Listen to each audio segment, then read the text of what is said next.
crisis at the border, of course, as we've been reporting for weeks and weeks, has been funneling into major cities across the country as migrants are bussed all over. We've certainly seen that here in New York. As a matter of fact, the mayor of New York City, Eric Adams, just addressed the public today. He made his State of the City address where he discussed the migrant crisis that the city is facing. So let's bring in New York City Councilwoman Vickie Paladino on that. Councilwoman, thank you for joining us. A quick clip here from Mayor Adams just a short time ago talking about the migrants, then we'll talk about it. Here's the mayor.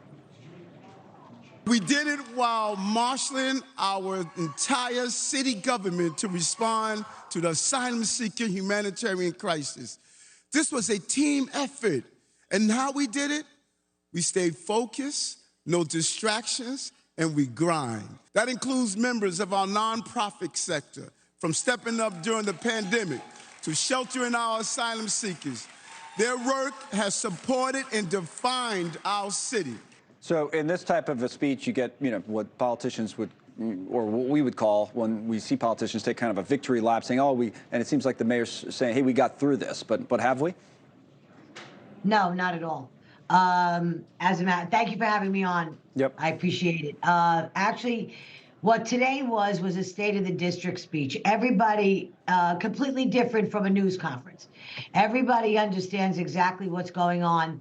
And what the mayor needed to do today, and he did, he tried to bring across a very positive message that the city on a whole is doing well. That crime is down, jobs are up. And he just dabbled on the migrant crisis by saying that, of course, this is Biden's fault and Greg Abbott's fault. But he only touched on it. He had it, hit it, and then jump off it quick, so that there would be no problems with the people sitting in the audience, and he could go on to the next thing that's happening in New York City on a positive note.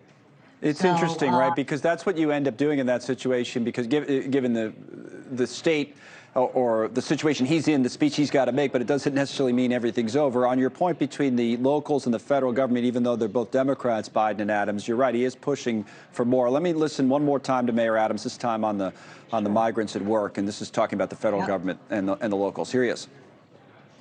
It is time for the federal government to deal with this federal crisis and make sure we can give them the opportunity. Let them work. Let them work. Let them work. So is he right about any of that? I mean, how do you see it in terms of the split? No, why not? As far as I go, no. Let them work. Let them work. And well, look, we've been living through a year and a half of this, laying at Biden's footsteps, right at the doorstep of the White House. We know Biden isn't going to do anything. Look at the poor people down in Texas. Nothing's changing there. Nothing's going to change here. And when he talks about, what's that? What should we do then? What should we do? We should stop the buses from coming into New York. Period. That's it. Done. No more. We are at a fiscal cliff that we're about to jump off of. And there's no controlling what's going on in the city council because they don't think we're doing enough. Nobody here should feel guilty that New York didn't do their part. But when you see your economy being wrecked, the way it's being wrecked, torn to shreds, the average New Yorker now can barely afford to put dinner on their table. And we see our cops leaving. It's the same story. We're putting the needle on the record again.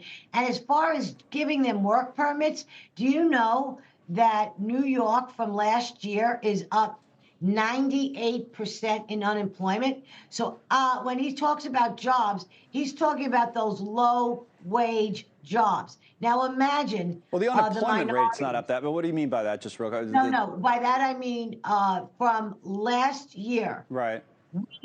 We have gone downhill by 98% as far as jobs availability. Now, if you're looking at if you're looking at the simple jobs, which the migrants would want, flipping the burgers and doing all of that. The jobs aren't available for anybody, whether it's them or anybody else. No, I see what you're saying on that. I don't know the exact numbers, but I know what you're saying. let me move on because it's not just a New York story, but I do appreciate you coming on with this. Thanks so much for watching. Just go to joinnn.com to find News Nation on your television provider. And don't forget to click the red subscribe button below to get more of News Nation's fact-driven, unbiased coverage.